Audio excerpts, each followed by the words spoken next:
అందరికీ నమస్కారం.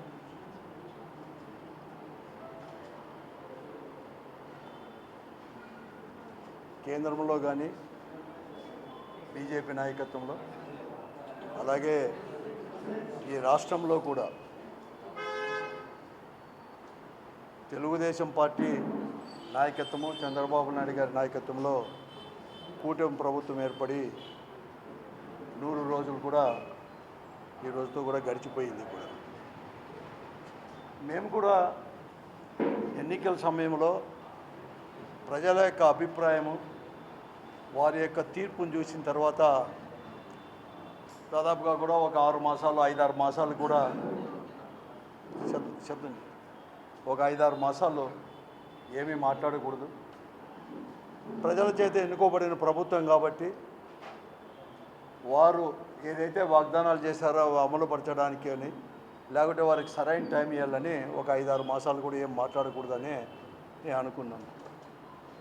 కానీ ఈ 100 రోజుల లోపల ఈ ప్రభుత్వం వ్యవహరిస్తున్న తీరు కానీ ముఖ్యంగా ఈ కూటమిలో భాగస్వాములైన తెలుగుదేశం పార్టీ, భారతీయ జనతా పార్టీ, జనసేన పార్టీలు, వారి నాయకులు, ముఖ్యమంత్రి వ్యవహరిస్తున్న తీరు, ప్రజలకు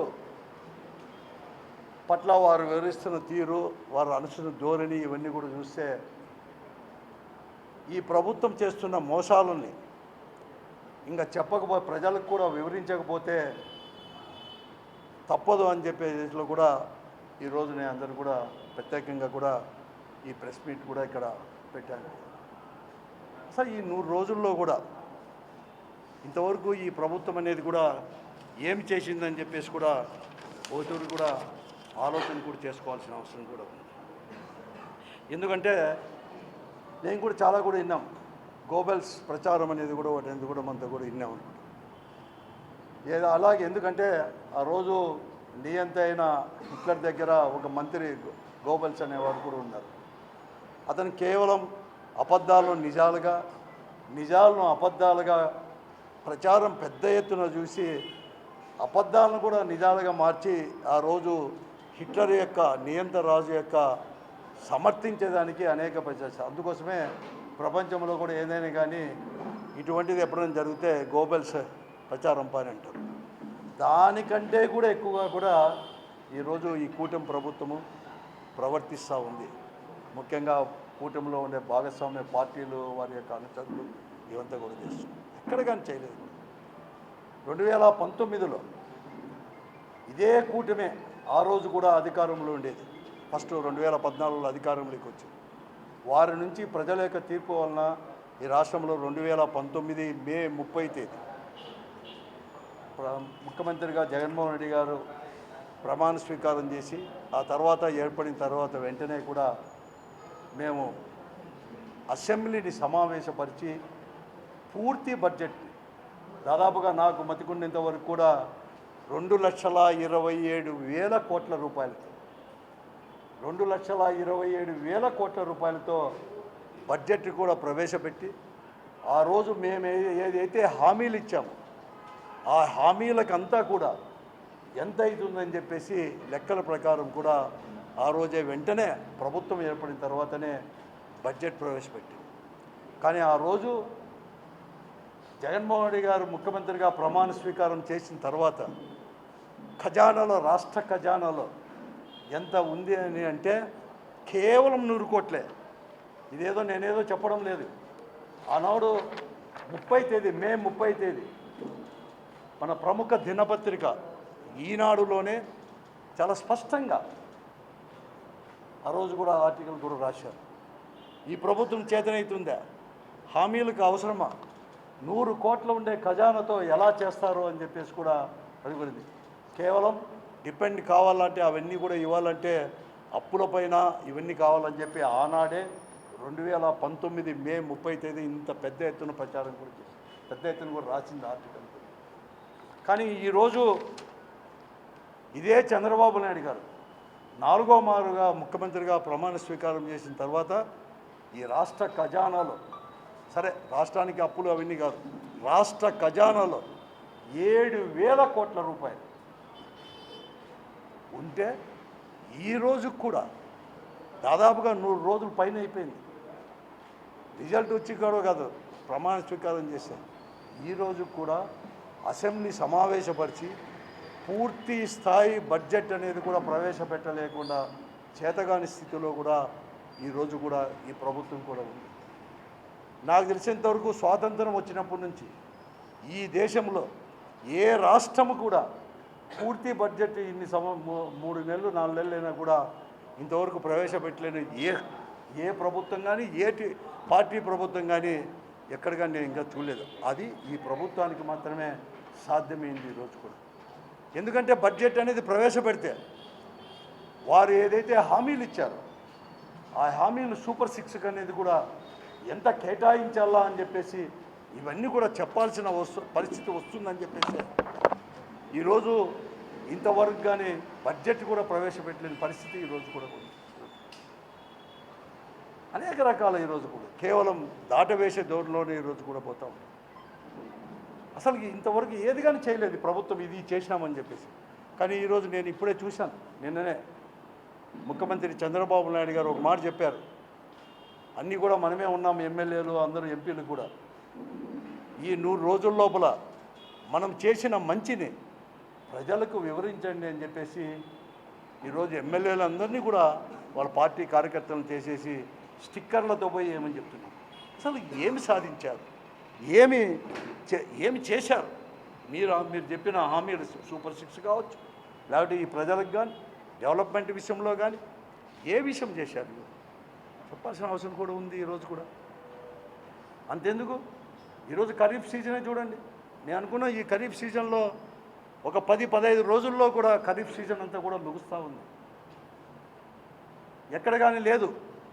పోయిన సంవత్సరం లాస్ట్ ఖరీఫ్ కానీ రవి కానీ పోయిన సంవత్సరం రాష్ట్రం అంతా కూడా కరువు పరిస్థితి. డ్యాములకు కూడా ఎక్కడ కానీ నీళ్లు రాలేదు, ఎక్కడ రాష్ట్రం అంతా కూడా. అటువంటి వాళ్ళు కూడా ఎక్కడో అప్పో సొప్పో చేసి ఈ సంవత్సరం ఖరీఫ్లో కూడా పెట్టుబడి కూడా పెట్టుకున్నారు. అదే జగన్మోహన్ గారు ఉంటే ప్రతి ఒక్కరు కూడా ఆ రోజు 7 నెలల్లోనే ప్రభుత్వం ఏర్పడితే 7 నెలల్లోనే కూడా పెట్టుబడి సాయం కింద కూడా 13,500 కూడా అందించినాం. కానీ ఈరోజు 20,000 ఇస్తున్న పెట్టుబడి సాయం ఖరీఫ్ ఇంకా 10-15 రోజుల్లో ముగుస్తున్నా కూడా ఒక్క రూపాయి కూడా ఒక రైతుకు కూడా ఇవ్వలేని వైనాన్ని ఈ రాష్ట్రంలో కూడా ఇంతవరకు నెలకొని ఉంది. ఒక రూపాయి కూడా ఇంతవరకు కూడా వేయలేదు పెట్టుబడి సాయం. అయిపోతూ ఉంది, ఖరీఫ్ కూడా అయిపోతుంది.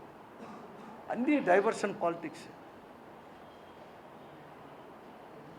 అసలు ఎలా పరిస్థితి ఉందంటే ఈరోజు ముఖ్యమంత్రిగా చంద్రబాబు నాయుడు గారు కానీ ఈ ప్రభుత్వానికి కానీ ఒక సామెత అనేది కూడా ఎప్పుడు కానీ ఉంటుంది, ఒక నానుడు అనేది కూడా ఉంది. అడుగు కూడా ఏరు దాటేంత వరకు ఓ మల్లప్ప, ఏరు దాటిన తర్వాత బోడి మల్లప్ప అనేది ఒక సామెత ఉంది.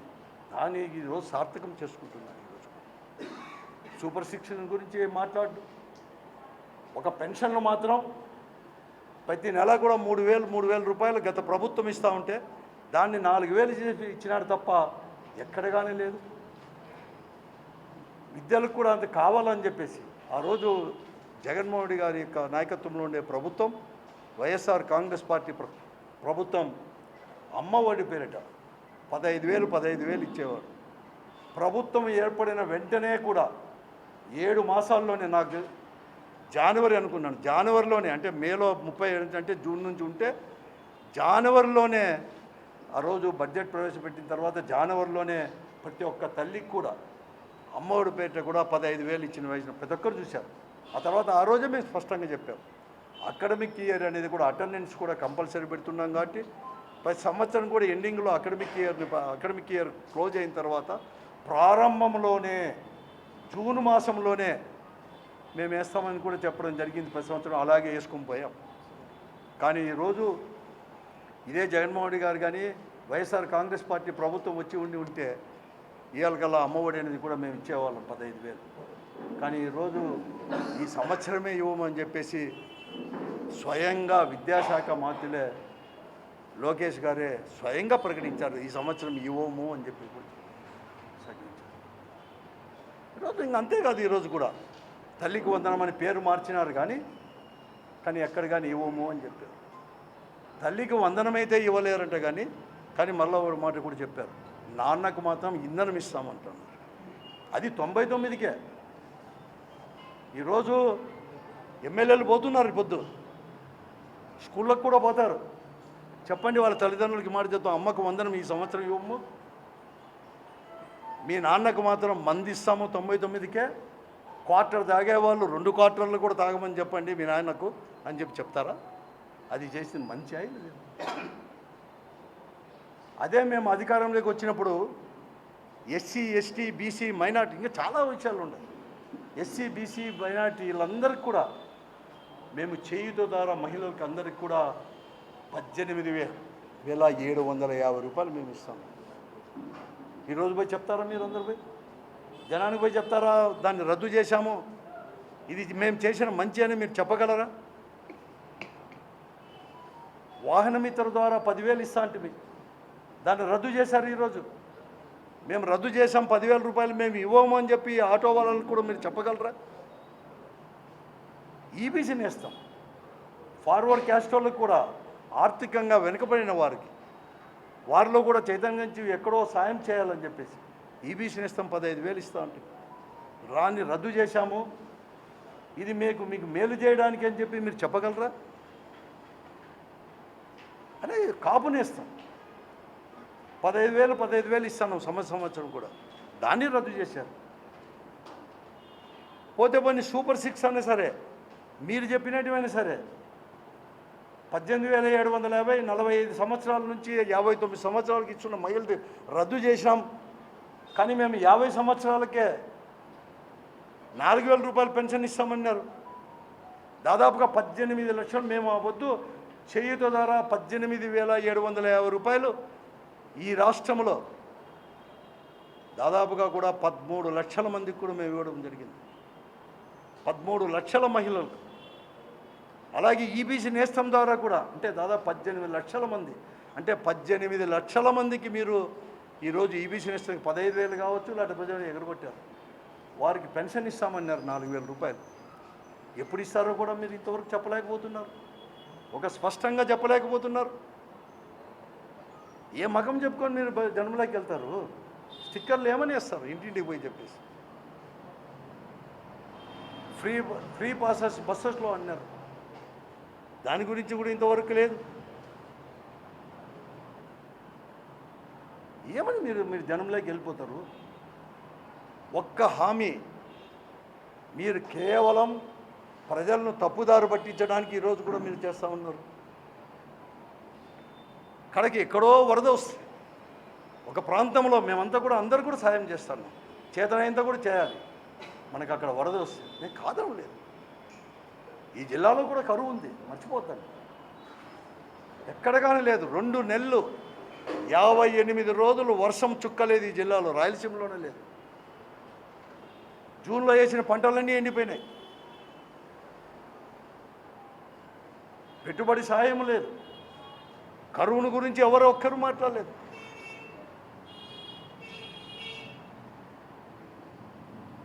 ఒక్కరు కూడా కరువు గురించి మాట్లాడేది. ఆ వరదను చూపించి ప్రజలందరినీ కూడా డైవర్ట్ చేయడమే ఒకటి, నేను కాదడం లేదు, చేయాల్సిందే. ఇతోధికంగా కూడా కేంద్ర రాష్ట్ర ప్రభుత్వాలు అందరూ కూడా చేయాల్సిందే. ఒక మానవత్వంతో తోటి మానవులు అక్కడ ఉంటే పడితే మనం అందరూ కూడా చేయాల్సిందే. కానీ ఇక్కడ కరువు, దీని గురించి ఎవరు మాట్లాడలేదు ఇంతవరకు. వాళ్ళే మాట్లాడతారులే, తెలుసులే, అందరు గెలిచారు కదా అని మేము ఉంటే ఎవరికైనా అది తెలిసినవాడు. ముఖ్యమంత్రి గారు కూడా ఇంతవరకు కానీ కరువుని గురించి కూడా మాట్లాడలేదు. కానీ పంటలు ఎండిపోయినా కూడా లేదు. రబీ ప్రారంభమవుతుంది మళ్ళీ 15-20 రోజుల్లో. అక్టోబర్ వచ్చినప్పటి నుంచి రబీ ప్రారంభమవుతుంది. కనీసం వాళ్ళకి ఏం సాయం చేయాలి? పెట్టుబడి కన్నా ఏమన్నా చేస్తామా? విత్తనాలు కూడా మన ఎండిపోయినాయి, ఖరీఫ్లో వేసినట్టు కూడా చేస్తామంటే అది కూడా లేదు. పోతే పని మనకు వచ్చిన నీళ్ళన్నా ఈరోజు ఎవరు అనుకోకుండా, మన రాయలసీమలో వర్షాలు రాకపోయినా కూడా ఈరోజు వెస్టర్న్ ఘాట్ కావచ్చు, లేకుంటే ఇక్కడ కూడా మనతో వచ్చేసి నైట్ తుఫానాలు ఇవన్నీ వల్ల వచ్చేసి అందరికంటే ముందుగా ఎప్పుడు కానీ నిండలేదు. శ్రీశైలం అనేది 1 నెల ముందే నిండిపోయింది. నిండిపోయినా కూడా జూలైలో కూడా నిండిపోయినా కూడా 20 రోజులు హంద్రీ నీవాక్ కూడా అనంతపురం, రాయలసీమ, కర్నూలు కానీ, అనంతపురం కానీ, చిత్తూరు, కడప జిల్లాలకు అందించే వరప్రసాద్ 2012 నుంచి అందరి నీవాకు కూడా 20 రోజులు నీళ్లు వదలలేకపోయారు. 3850 క్యూసిక్కులు రావాల్సిన అందరి నీవా కాలువ ఎందుకో ఎక్కడో లోపం డిజైన్ లోపంలో 2200 వస్తున్నాయి 2012 నుంచి కూడా. కానీ కేవలం 1300 నుంచి 1400 6 పంపులు అంటే 12 పంపుల్లో 6 పంపులే ఆడేకన్నా ఉండేదాన్ని 4 పంపులు మాత్రమే ఆడుతూ ఉన్నా కూడా ఒక కర్నూలు దగ్గర ఒక రోడ్డు NH రోడ్డు దగ్గర అడ్డం వేశారు కాబట్టి దాన్ని తీసేస్తే 2200 కూడా క్యూసిక్కులు కూడా డ్రా చేసేకి అవకాశం ఉంది. దాన్ని ఇవ్వలేక ఆ కాంట్రాక్టర్కు నచ్చజెప్పలేక కేవలం 1350 1300 క్యూసిక్కులు మాత్రమే ఈరోజు వస్తున్నా కూడా ఒక్కరు కూడా మాట్లాడలేని పరిస్థితి. ఈ జిల్లాలో అధికారులు మాట్లాడడంలే, రాయలసీమలో ఉండే అధికారులు అందరూ కూడా కలెక్టర్ల నుంచి ఇరిగేషన్ అధికారుల వరకు ప్రజాప్రతినిధులు మాట్లాడడంలే, రాయలసీమకు చెందిన ప్రజాప్రతినిధులు ఎవరూ మాట్లాడడంలే, వస్తూనే ఉంది. అలాగే తుంగభద్ర డ్యామ్ నుంచి కూడా మనకు మన బార్డర్లో 2400 2500 క్యూసిక్కులు రావాలి. ఈ బద్దుడు కూడా 1800 క్యూసిక్కుల కంటే ఎక్కువ డ్రా చేయలేకపోతున్నారు. నిన్ననే ఐఏబీ మీటింగ్లో ఇప్పుడే నాకు ఎవరు వచ్చింది, ఇప్పుడే జస్ట్ కిందనే ఇప్పుడే ఎస్సీ గారితో కూడా మాట్లాడతాను. అప్పటికే 9 టీఎంసీలు డ్రా చేశారు. 9 టీఎంసీలు డ్రా చేశారు. 9 టీఎంసీల్లో నేనేమన్నా పేపర్ చూసి అన్ని పేపర్లు ఎత్తికాను, కానీ ఎక్కడ కానీ డీటెయిల్డ్గా లేకపోతే ఎస్సీ గారిని ఇప్పుడే కింద అడిగితే ఆఫీస్లో కూర్చొని ఇదే ఆఫీస్లో కూర్చొని అడిగితే హెచ్ఎల్ఎంసీకి ఎంత వాడుకున్నారు మీరంటే అధికారంగా 1.1 టీఎంసీ మాత్రమే వాడుకున్నారు. మళ్ళీ 1.1 టీఎంసీ ఉంటే 9 టీఎంసీలు ఉంటే పిఏబిఆర్లో 2.3 టీఎంసీ నిల్వ ఉంది. ఎంపీఆర్ డ్యామ్లో 1.6 లేకపోతే 1.5 మాత్రమే ఉంది. ఇంతకంటే ముందు అంటే నీళ్లు రాకమునిపే పిఏబిఆర్లో 0.6 టీఎంసీ అనేది ఉన్నది. దాంతో కలిపి ఇప్పుడు 2.3 అయింది. ఇక్కడ 0.3నో 0.2నో ఉన్నది. దాంతో కలిపి 1.5 అయింది. మళ్ళీ మిగతాదంతా కూడా 8 టీఎంసీలు అయిపోయినాయంటే వాళ్ళు చెప్పేది ఏమంటే మనకు బార్డర్లోనే 1.5 టీఎంసీ వచ్చేసి ఆవిరైపోయినాయి సార్ అని అధికారికంగా ఎస్సీనే చెప్తానంటే అంత అగమ్య గోచరంగా ఉంది. జిల్లాలోనే చాలా అగమ్య గోచరం. అందరి నీవాని గురించి మాట్లాడలేదు. రైట్ బ్రాంచ్ కెనాల్ గురించి, రైట్ బ్రాంచ్ కెనాల్కి పోవాల్సిన నీళ్ళని గురించి మాట్లాడలేదు. ఐఏబీ మీటింగ్లో డిస్కషనే లేదు. అంత పెద్ద మీటింగ్ జరిగితే కడకు 10 TMC KC canal diversion water గురించి మాట్లాడలేదు. ఎలా తీసుకోవాలి అవన్నీ వస్తాయి, నేను కాదనలే, కానీ ఎలా తీసుకోవాలి, వచ్చి నీళ్ళు ఎలా చేయాలి, అసలు తాగునీటి సమస్య ఉందని మేము కలెక్టర్కి రిప్రజెంట్ చేశాం 20 రోజుల కిందటే. సింగనమల్ల నియోజకవర్గంలో కావచ్చు, రాప్తాడు నియోజకవర్గంలో కావచ్చు, మడకశిర నియోజకవర్గంలో, పెనుగొండలో, ఇక్కడ కూడా అనంతపురం రూరల్ మండల్లో ఇవన్నీ కూడా ఉన్నాయి. ఈ కాలువ నీళ్ళు ఇడిస్తే అయిపోతాయంటే దాదాపుగా కూడా 2 నెలల నుంచి వస్తానే కూడా సౌత్ కెనాల్కి కానీ నార్త్ కెనాల్కి కానీ ఇవ్వలేని వైనం కూడా ఈరోజు కూడా ఉంది. దీన్ని ఎవరు కానీ అడిగేవాడు కానీ ప్రశ్నించేవాడు కానీ, ఈ జిల్లా రైతాంగం పరిస్థితి కానీ, రైతు కూలీల పరిస్థితి కానీ, ఆత్మహత్యలు జరుగుతుంది. ఇదో నేను ఒక్కనే చెప్పడం లేదు. ఎంత కూడా తెలుగుదేశం పార్టీ వారు కూడా, వాళ్ళకి చెందిన ఓట్లు వేసిన వారు కానీ, వాళ్ళకి చెందిన ప్రజాప్రతినిధులు కూడా ఆవేదనను బయట వ్యక్తపరుస్తున్నారు తప్ప చేతగాని పరిస్థితుల్లో ఉన్నామని చెప్పి తప్ప ఎక్కడ కానీ బయట లేదు. దానికి కూడా జగన్మోహన్ రెడ్డి గారి పైన వాళ్ళు నీళ్లు తీసుకొని రాలేక ఈ 3 నెలల నుంచి వచ్చే నీళ్ళు కూడా తీసుకొని రాక అతని పైన మీరు తీర్మానం చేసి మాట్లాడతారు. ఇంతకంటే సిగ్గుచేటు ఏమన్నా ఉంది? డైవర్షన్ పాలిటిక్స్ ఇంతకంటే చెప్పేదానికంటే అంతే. మీరు రివ్యూ చేసుకోవాల్సింది. మీరు అందరూ శాసనసభ్యులు కలుసుకున్నారు కదా, ఏం జరిగింది 100 రోజుల్లో అని చెప్పి బయట లోపల కూర్చొని మాట్లాడినాల్సి కలెక్టర్ ఆఫీస్లోనే. ఈ జిల్లాలో ఎంత అతి దారుణంగా ఉంది. మీరు అధికారంలోకి వస్తానే ఇంకా ముఖ్యమంత్రి గారు ప్రమాణ స్వీకారం చేయక మునిపే 5వ తేదీ నుంచే ఎన్ని రోజుల నుంచో ప్రభుత్వం అధికారికంగా ఇసుక దగ్గర డిపోల దగ్గర అందు ఎక్కడైతే నిలవబెట్టిన ఇసుక కానీ ఈ జిల్లాలోని మట్టి కానీ ఎలా ఎలా బయటికి తరలించుకుపోయారో అన్ని పేపర్లో కూడా వచ్చి రావడం జరిగింది. ఇదేదో నేను అలిగేషన్ కాదు చేస్తాను, స్వయంగా మీ ఎమ్మెల్యేలే చెప్పినారు. మీ ఎమ్మెల్యేలే ధర్నా చేశారు, పోలీస్ స్టేషన్ దగ్గర పోయి ధర్నా చేశారు. మా తెలుగుదేశం పార్టీ వారే ఇసుక తరలించుకొని పోతున్నారు, మట్టిని తీసుకొని పోతున్నారు అని చెప్పి ధర్నా చేశారు. ఎక్కడ చేయలేదు చెప్పండి, నేను చెప్పింది కాదు. ముఖ్యమంత్రి ఏమి ఉన్నాడా లేడా? ఈ ప్రభుత్వానికి వేగులు కూడా ఉన్నారా లేరా? వాళ్ళకి పోయి చెప్పడం లేదా? దానికి ఆన్సర్ చెప్పాల్సిన బాధ్యత లేదా?